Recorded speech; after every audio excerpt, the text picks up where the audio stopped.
I'm announcing our return to New York City as UFC 322 takes place on Saturday, November 15th. The main event, UFC welterweight champion Jack Della Maddalena defends his belt for the first time when he takes on former UFC lightweight champion Islam Makhachev.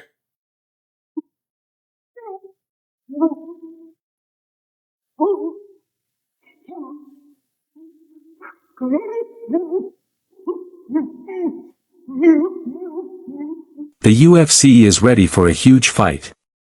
Islam Makhachev against Jack Della Maddalena. This battle is not only about victory or defeat, but also about honor, strength, and legacy.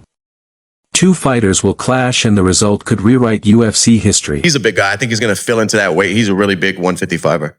So I think his lifestyle outside of training camp is going to be a little more comfortable, and he'll fill into that weight class, no problem. He's going to be, he could be champion there for sure.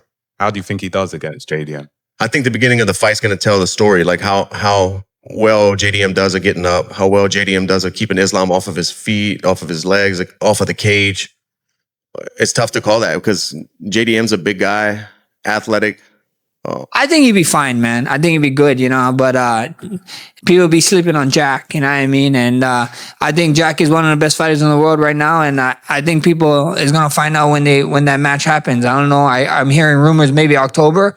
I think it's going to be a fun fight, smart fight, but a lot of people counting out Jack for I don't know what reason. They just keep counting him out. Kind of reminds me of when I was like coming up and counting me out about certain fights. So, I mean, he is, you know, he's the number 2 pound for pound in the world right now. But Islam Makhachev, the pride of Dagestan, steps into this fight not only as the reigning champion but also as a fighter whose legacy is already written in UFC history. His grappling is not just top level, it's the standard of modern MMA. As former double champ Daniel Cormier said, Islam's ground game is more than control, it's like a prison. No matter what you do, there's no escape. That's the presence Makhachev carries.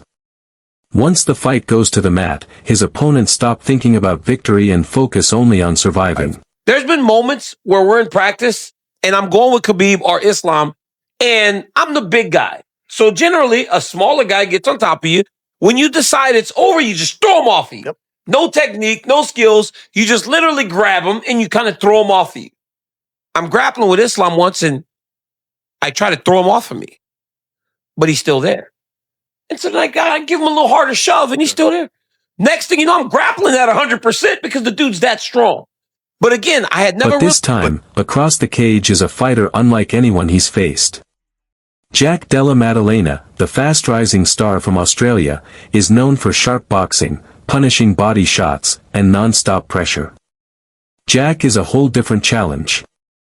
Michael Bisping described him best: he doesn't care who stands in front of him.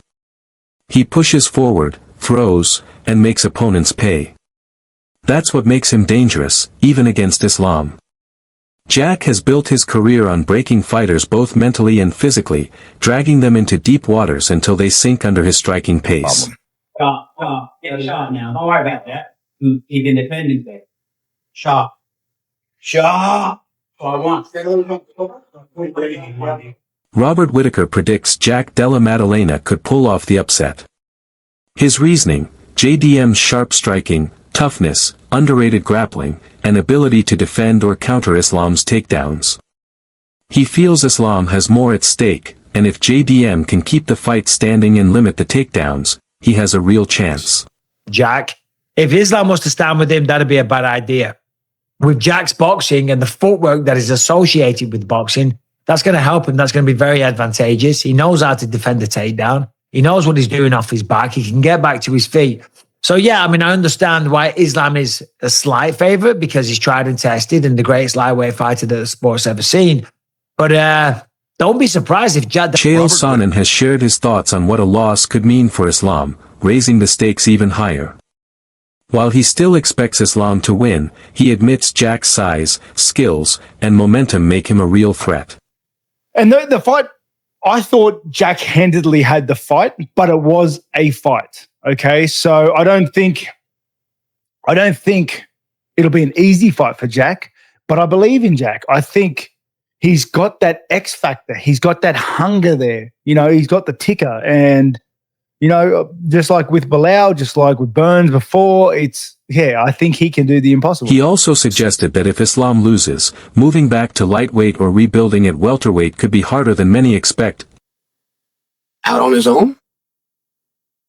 He's gonna branch out to something different. I mean, don't forget, it's an uncomfortable conversation that none of us like to have, but everybody's had to have it all the way down to Coach Javier Mendez, which is, who's better, Islam or Khabib? We get asked it all the time. Khabib, slightly better record. Islam, more weeks at number 1 pound for pound than Khabib. Khabib, as a matter of fact, guys, only got 1 week, and it was post-mortem. It was after his career. I don't know how much weight you want to put on that. But we're splitting hairs. I mean, that's what this whole thing is when you have the absolute greats. And those two guys don't want that comparison. Islam doesn't want to be called better than Khabib, and Khabib doesn't want to have to step in and say that's little brother. Like, it's one of these awkward things, but I'm sharing for you as proof to my point that Islam is now going out on his own.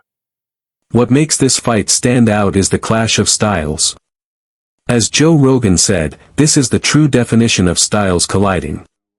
Islam's wrestling and ground control against Jack's world-class boxing. For Islam, someone's style has to give. That in mind, it is within the realm that with a loss to Jack, that he stop. It would be very enticing, though, when you want to be world champion. It really doesn't matter in the athlete's mind where you find that. I know it does in the media, but it really doesn't within the athlete. He don't care if he does it at 55 or he does it at 70 or he does it at 75. If they want to call it interim or they want to call it undisputed, like the athlete just wants that title. All right, he wants that belt. He wants to be the top of the division. He wants the photos in the media and things to represent that when he gets spoken about. It's very interesting within the UFC. I'll make a point that David Taylor made, but if you win the Olympics, they will never say about you, he was Olympic champion in 2000, and they'll never say that. They will only refer to you as Olympic champion, and that's true. A lot of you, without thinking about it or using a resource, couldn't tell me what year Henry Cejudo won his gold medal, even though you all know that he won it and you refer to him as Olympic champion. But it's not like that with the UFC title. This is about legacy. Each win moves him closer to the GOAT conversation. It's a chance to step out of Khabib's shadow and prove himself as the most dominant fighter Dagestan has ever produced. For Islam, Makhachev is so good. He's so good that he head kicked Alexander Volkanovski in the rematch. He submits everybody. He submitted Dustin Poirier.